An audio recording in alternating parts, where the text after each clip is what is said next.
मालिक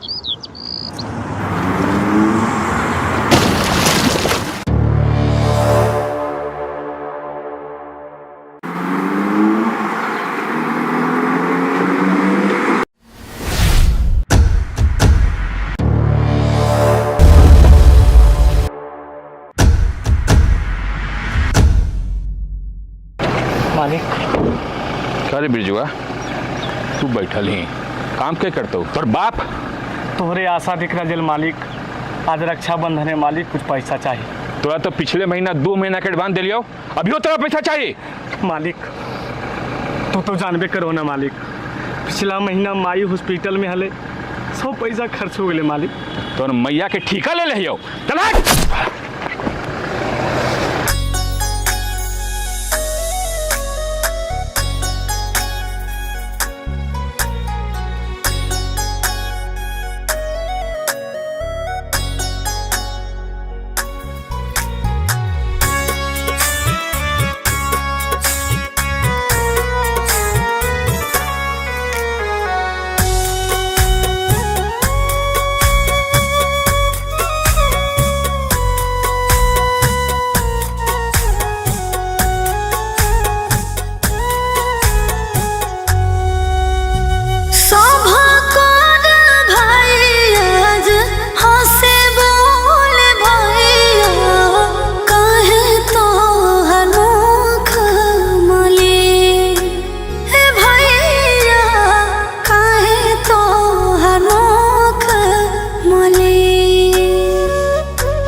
राखे खाली बनाबो, तोरा से कुछ नहीं मांगबो, 2 रुपया के धागा दाना की।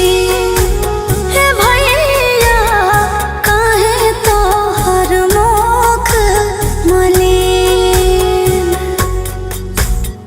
खादा चाहो ये ताना की कदा जाके बोझ गे, बढ़ल जाहो हमर दीनु दिन गे बहिनी, बढ़ल जाहो हमर दीनु दिन।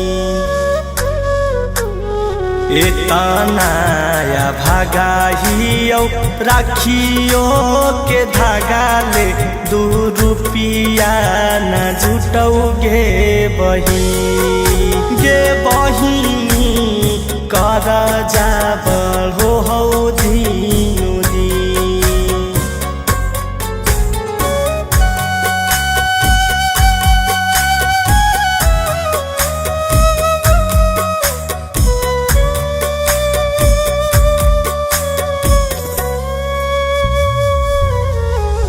सिनाए मंगबो भैया चानी सोना, तोरे में बसे हो भैया मोरो परनावा।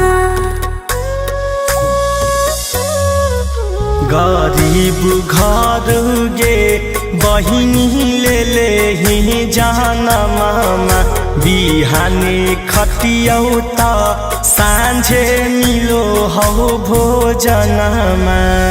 भाई बहिन खातिर बारो महीनावा में बनल है ये गोदी। हे भैया काहे तो हर मुख मलिन। राखे खाली बान्हबो, तोरा से कुछ नहीं मांगबो, 2 रुपया के धागा दाना की। हे भैया काहे तो हर मुख मलिन। खादा चाहो ये ताना की कदा जाके बोझ गे, बढ़ल जाहो हमर दीनु दिन गे बहिनी, बढ़ल जाहो हमर दीनु दिन। एतनाया भागाहियो राखियो के धागा ले 2 रुपिया न जुटौगे बहिनी गे बहिनी कर जा बढो हौ दिनुरी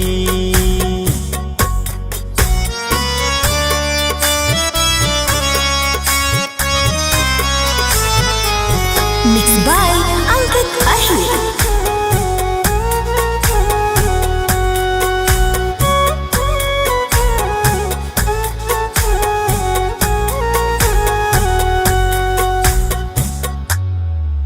की पोछ लेना भैया अखिया से लोरावा गरीब खातिर हो नहीं रखी के त्योहारवा